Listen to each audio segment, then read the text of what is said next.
좋은 날입니다. 성령님께서 오늘도 여러분의 심령 가운데 큰 은혜와 평강으로 함께해 주시기를 주님의 이름으로 축복합니다.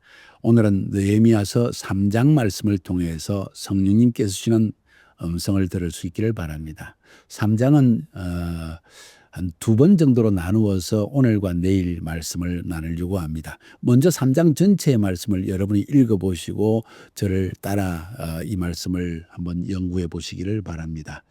3장의 말씀은 성벽 건축을 한 이야기를 수록하고 있습니다. 어제 2장에서 본 것처럼 느헤미야가 우리가 성벽을 쌓자, 그래서 더 이상 수치를 당치 말자 하는 비전을 던졌고, 백성들은 이 비전에 동기부여가 되어져서 결국 성벽 쌓기에 돌입했고, 3장 전체는 어떻게 성벽을 쌓았는가 하는 이야기들을 우리에게 잘 묘사해 주고 있습니다.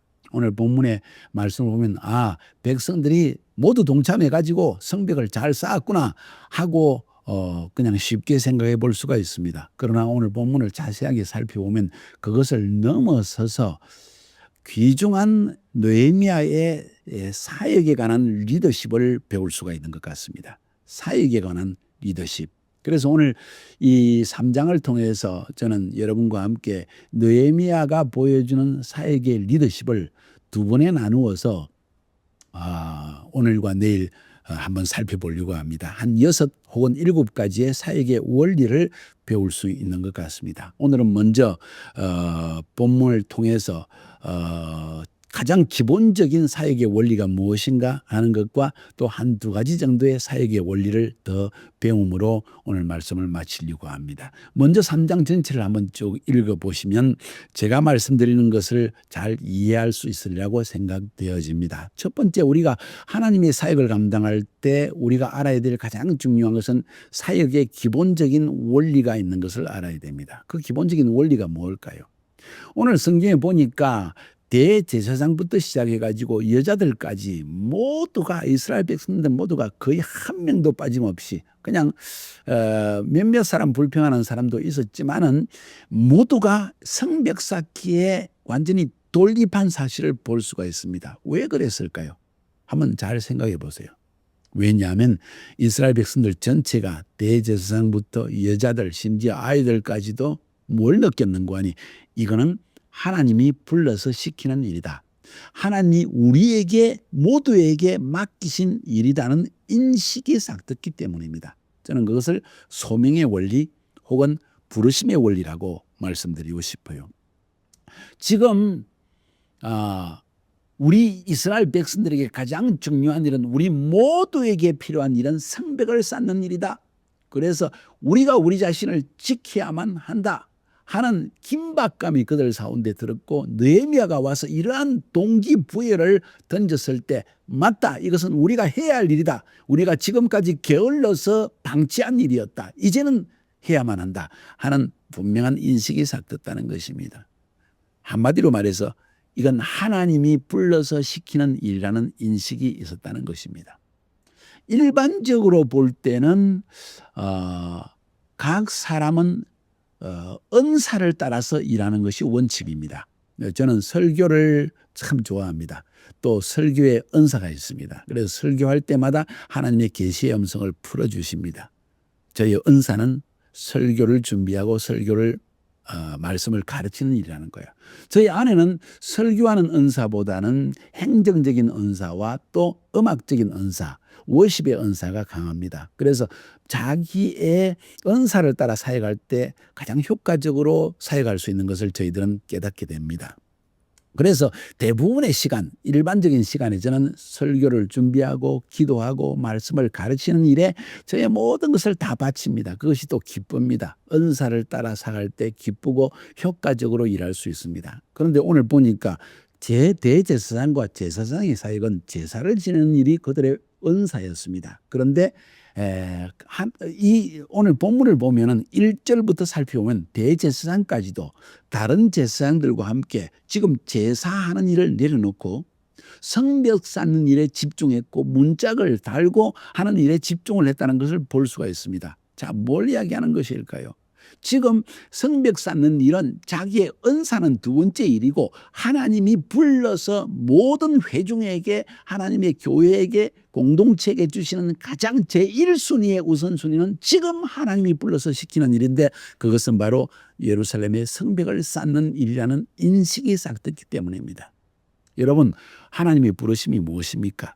그것은 하나님이 불러서 시키는 일이 바로 하나님의 부르심의 일입니다. 우리가 사역을 감당할 때 하나님 그건 내 일이 아니잖아요. 다른 사람에게 시키시오. 할 수 있습니다. 그렇게 말할 때도 있습니다. 그런데 오늘 지금 예루살렘의 성벽 쌓는 일은 그렇게 말할 때가 아니라는 거예요. 지금 바로 모두가 함께 자기의 은사와 상관없이 이 일을 실행하라는 긴박감을 하나님의 백성은 느꼈다는 것입니다. 오늘 기본적인 원리에서 제가 말씀드린 것은 무엇입니까? 하나님이 불러서 시키는 일이 바로 하나님의 일이다. 하나님이 불러서 시키는 일이 바로 하나님의 일이다. 이건 내 일 아니에요. 이건 나의 은사가 아니에요. 내가 이것 때문에 이 직장에 들어온 것 아니잖아요. 이렇게 말할 때가 아니라는 것입니다. 지금은 바로 모두가 이 일에 돌입할 때라는 것을 성경은 말하고 있고 3장을 통해 전체를 통해서 흐르고 있는 하나의 맥락이 무엇인가 하니 모두가 동참하였다. 모두가 하나님의 일로 인식하였다. 바로 하나님이 지금 불러서 모든 공동체에게 모든 사람들에게 하라고 시키는 일은 바로 성벽을 쌓는 일이었다는 인식이 있었다는 것입니다. 이 점이 굉장히 중요합니다. 사역의 원리 넘버원, 소명의 원리, 부르심의 원리입니다. 하나님이 불러서 시키는 일인가? 그렇다면 내가 할 수 있다, 못한다 한 두 번째 문제이다. 무조건 하라. 효과가 있느냐 없느냐 그것도 두 번째 문제이다. 무조건 모두가 동참하라. 이것이 바로 사역의 기본적인 부르심의 원리라는 것입니다. 우리가 하나님 일을 행할 때 우리 가정에서도 역시 이러한 원칙이 나타날 수가 있습니다. 아내가 무척 바쁩니다. 설거지하고 아이들을 양육하고 또 심지어 아이들 숙제도 봐주고 일일이 많습니다. 남편은 돌아와서 저 같은 경우에 설교가 은사니까 나는 설교 준비만 하겠다고 내 서재에 들어가서 문을 잠가 걸고 이 일만 행한다면 집은 지저분하고 청소할 사람은 없고 설거지는 해야 되는데 쌓여져 있고 아이들은 앵앵 울고 우유를 먹여야 되고 이런 상황이 벌어질 때 저는 생각할 때 하나님의 일은 바로 아내의 설거지를 돕고 청소를 돕는 일이라고 생각합니다. 이게 바로 하나님의 일인 것입니다. 여러분 이 사실을 인식하는 것이 굉장히 중요합니다. 교회 안에도 많은 일이 있습니다. 부엌에서 일하는 사람, 또 교회의 정문을 지키는 사람, 또 교회에 청소를 하는 사람 모두가 하나님의 일이라는 인식이 얼마나 중요한지 모릅니다. 하나님의 일은 하나님이 불러서 시키는 일입니다. 모든 하나님의 백성이 책임지고 함께 동참해야 되는 일이라고 저는 그렇게 생각합니다. 자, 그것이 기본적인 원리입니다.